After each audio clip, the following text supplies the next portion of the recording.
Bonjour et bienvenue dans le flash d'information. Le coup d'envoi des Jeux Olympiques de Paris a été donné vendredi.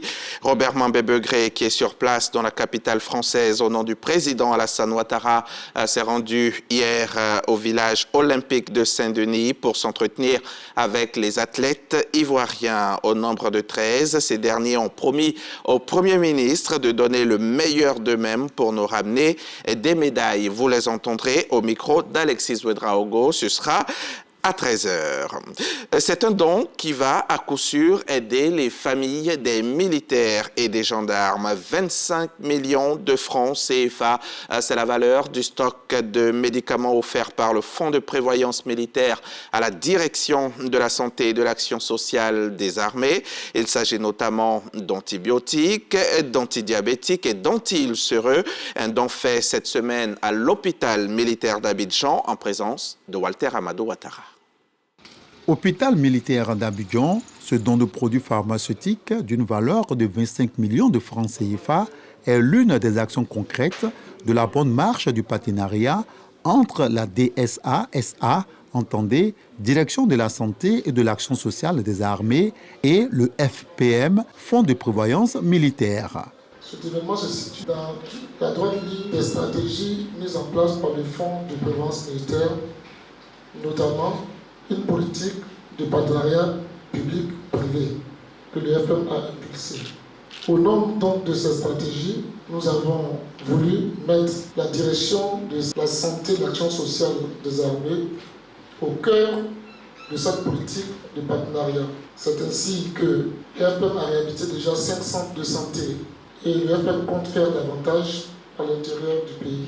Sa réception est faite par le médecin général de brigade, Kwame Messou, directeur de la santé et de l'action sociale des armées. Les centres médicaux qui auront sur place des médicaments de première urgence, traitement des patients, nos hommes qui n'auront pas acheté ces médicaments. Je pense qu'on ne peut pas trouver meilleure formule. Et donc, monsieur le président du conseil d'administration, monsieur le directeur général, nous vous disons merci.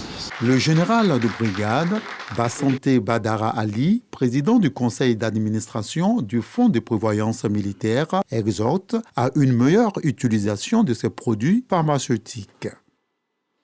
Le groupement de la défense sanitaire d'Agné-Bilekro a initié récemment une formation au profit des fermiers de la localité, histoire de leur donner les rudiments nécessaires pour la préservation de leurs volailles contre la grippe aviaire et d'autres maladies.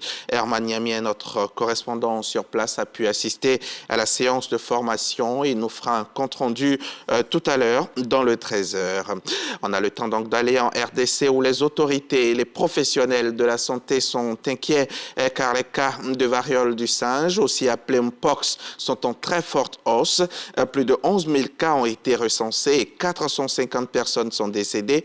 Sur les 26 provinces congolaises, 25 sont touchées et la maladie se développe également au Burundi voisin, faisant craindre l'émergence d'une nouvelle souche plus mortelle de ce virus. À l'origine, les malades étaient contaminés par des animaux infectés, mais la nouvelle souche de la variole du singe se transmet d'homme à homme. Et si déjà 2 pays sont touchés, il faut craindre que l'épidémie s'étende au Soudan du Nord, au Soudan du Sud, en Centrafrique, au Congo-Brazzaville, en Angola, en Zambie et dans d'autres pays. Et l'Afrique du Sud a fait récemment 20 cas, dont 3 mortels. L'OMS met en garde contre la menace pour la santé mondiale.